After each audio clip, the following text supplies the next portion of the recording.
Students, हमारा topic चल रहा है CPM क्रिटिकल पथ मेथड, जिसमें हम कुछ एग्जाम्पल्स सॉल्व कर रहे हैं। एक और एग्जाम्पल सॉल्व करते हैं। क्या है वो example? Determine total floats and free floats for non critical पथ या एक्टिविटीज। तो हमें डिटरमाइन करना है total floats and free floats किसके लिए? नॉन क्रिटिकल एक्टिविटी, जो कि एक्टिविटी ऐसी एक्टिविटी जो कि हमारी क्रिटिकल पथ में बिलोंग नहीं करती है। तो देखिए, एक नेटवर्क आपको दिया हुआ है और एक क्रिटिकल पथ ये शो किया हुआ है डार्क से। तो ये क्रिटिकल पथ निकालने के लिए हमने दो मेथड कर चुके हैं, तीसरा और मेथड है ये, इसको अभी समझते हैं दोबारा से। देखिए,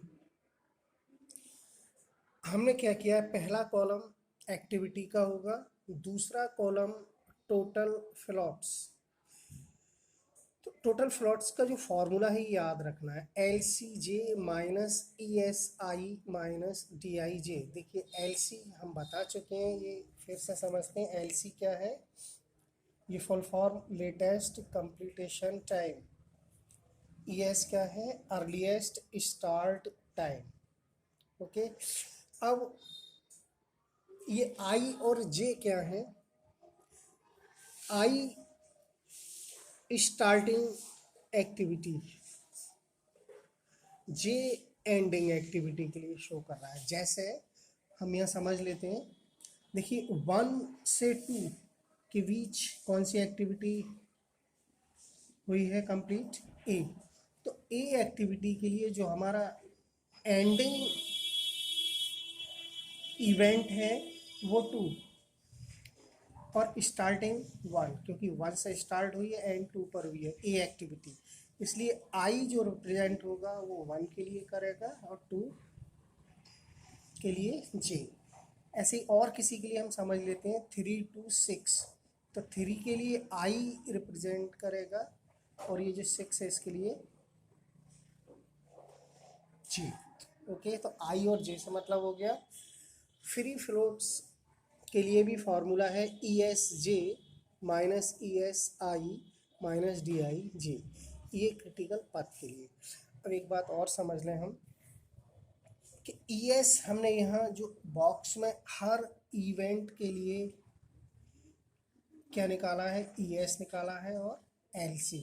तो ES ऊपर वाले बॉक्स में जो नंबर लिखा हुआ है वो है, और LC नीचे वाले बॉक्स में। ठीक है, ध्यान देना है कि ES और LC, जब हम ES कहेंगे तो ऊपर वाले बॉक्स का नंबर देखेंगे, LC कहेंगे तो नीचे वाले बॉक्स का। I और J मैंने क्लियर कर दिया कि I starting event, J last event यानी एंडिंग इवेंट। ओके, तो अब हम ये देख लेते हैं। देखिए, एक्टिविटी के लिए हमने क्या किया कि A एक्टिविटी किस किस के बीच कंप्लीट हुई है वो हमने यहाँ शो कर दिया। देखिए, A एक्टिविटी 1 से 2 इवेंट के बीच कंप्लीट हुई है, तो हमने यहाँ लिख दिया 1 से 2। ये B एक्टिविटी देख लेती है। B एक्टिविटी ये किन किन के बीच कंप्लीट हुई है? 1 से 3। तो यहाँ लिखा हमने 1 2 3 यानी 1 से 3। तो हमने सारी एक्टिविटी के आगे क्या लिख दिया? इवेंट्स को क्लियर कर दिया कि किस किस इवेंट के बीच कौन सी एक्टिविटी कंप्लीट हुई है। तो के और समझ लेते हैं हम। के देखिए, के है ये किस किस के बीच कंप्लीट हुई है? 6 to 8। ठीक है, 6 to 8। तो हमने यहाँ लिखा है के लिए 6 to 8। ठीक, ऐसी सभी के लिए आप लिख सकते हैं। मैंने ये पूरी लिस्ट बना दी है। अब हम टोटल फ्लॉट्स हम एक दो समझाएंगे, बाकी आप सब सेल्फ करना है आपको। देखिए, LCJ बहुत ध्यान देना, एक पॉइंट बहुत ध्यान से समझ लो। LCJ, LC से मतलब लेटेस्ट कंप्लीटेशन टाइम। तो LC का जो हम J नंबर पे देखेंगे, देखिए LC नीचे वाले बॉक्स का नंबर, अब हम ए के लिए लिख रहे हैं, ए एक्टिविटी के लिए जो कि 1 से 2 के बीच कंप्लीट हुई है। तो एल सी कौन सा नंबर होगा, नीचे वाला, और जे है इसलिए एंडिंग एक्टिविटी, ये ध्यान रखना है। एल सी जे, ये एल सी जे है, ये ई एस जे है। ए एक्टिविटी के लिए ध्यान देना, अगली एक्टिविटी के लिए बदल जाएगा। मान लो 2 से 3 के लिए मैं कहूँ, 2 से 5 के लिए कहूँ, तो ये क्या बन जाएगा, ई एस आई, और ये क्या बन जाएगा, ई एस आई और एल सी आई। तो जहाँ स्टार्टिंग बन जाएगी तब ये आई नंबर को डिनोट करेगा, और जो एंडिंग वाला होगा वो जे के लिए ध्यान देना। तो हम 1 से 2 के लिए हम देख रहे हैं, तो ई एस देखिए ऊपर वाले बॉक्स का नंबर 0, और आई है इसलिए ये वाला, और नीचे वाला, इसका मतलब एंडिंग एक्टिविटी में नीचे वाला नंबर दिया जाएगा और स्टार्टिंग में ऊपर वाला। और डी आई जे क्या है, ड्यूरेशन। 1 से 2 इवेंट के बीच जो एक्टिविटी ए कंप्लीट हुई है उसका ड्यूरेशन टाइम कितना है, 2। ठीक है, तो इसका मतलब हुआ, देखिए एल सी जे 8, ई एस आई 0। यहाँ फार्मूला देख लेते हैं, एल सी जे हमने लिख दिया 8, ई एस आई 0, ड्यूरेशन 2। देखिए ड्यूरेशन हमने दिखा दिया। एक पॉइंट आपकी समझ में आ जाए पूरी तरह से, देखिए ये, बाकी सब आपको खुद करनी है। तो ये वैल्यू आई आपकी 6। एक और समझ लीजिए, 1 से 3, या हम और ले लेते हैं कोई सा, 2 से 6 ये ले लेते हैं। देखिए 2 से 6, 2 है ये, 6 है ये।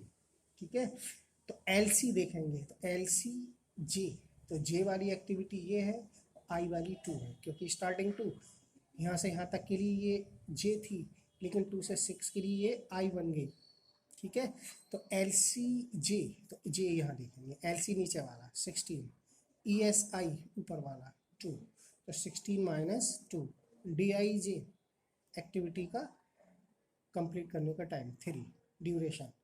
तो क्या आएगा, 16 माइनस 2 माइनस 3, कौन सी थी ये, 2 से 6 देखते हैं। देखिए 2 से 6, 16 माइनस 2 माइनस 3 11। इस टाइप से मैंने पूरी लिस्ट बना दी है, आपको खुद करना है, और ये आप देख सकते हैं। ठीक वैसे ही फ्री फ्लोट्स हमें निकालना है, बस केवल फार्मूला चेंज हुआ है, E S J minus E S I minus D I J. तो ई एस जे यानी लास्ट एंडिंग एक्टिविटी का ई एस, स्टार्टिंग एक्टिविटी का ई एस। देखिए अब हम 1 से 2 के लिए ले रहे हैं, 1 से 2 के लिए देखिए आई ये हो गया, जे ये हो गया, लेकिन ई एस चाहिए, ई एस ऊपर वाला नंबर है, ये हमने लिख दिया है कि ये ई एस ऊपर वाला बॉक्स रिप्रेजेंट करेगा। तो ई एस जे, जे कौन सा है, ये ई एस जे ये हो गया, एल सी आई ई एस आई ऊपर वाले, ई एस दोनों में ऊपर वाले। अब जो है फ्री फ्लोट्स में ऊपर वाले नंबर लिए जाएंगे, 2 माइनस 0 माइनस 2, 2 ये क्या है, E S G minus E S आई कितना है 0, माइनस ड्यूरेशन कितना है 2, कैलकुलेशन 0। ठीक ऐसे ही ये आप पूरी लिस्ट बनी हुई है, आपको खुद करनी है। अब हम क्रिटिकल पथ भी इस मेथड से निकाल सकते हैं। देखिए जो हमने टोटल फ्लोट्स और फ्री फ्लोट्स में 0 0 मैच करेंगे, दोनों में 0 है, ये नहीं इसमें 0 है इसमें नहीं है, तो ये नहीं होगा, 0 0 ये हो गया, 0 0 0 मैंने टिक कर दिया है। जो एक्टिविटी क्रिटिकल पथ पर है उसके लिए टिक हो रहा है। तो देखिए ये एक्टिविटी वी, ये वाली कितनी है, डी, ये डी लिखा है, ये एच, और ये के, और लास्ट वाली। तो हमारा क्रिटिकल पथ क्या हो गया, वी डी एच के, यानी वी से डी, डी से एच, एच से के से ए। तो ये आपका क्रिटिकल पथ हो गया। टाइम निकालना हमने बता ही दिया है पीछे। ओके।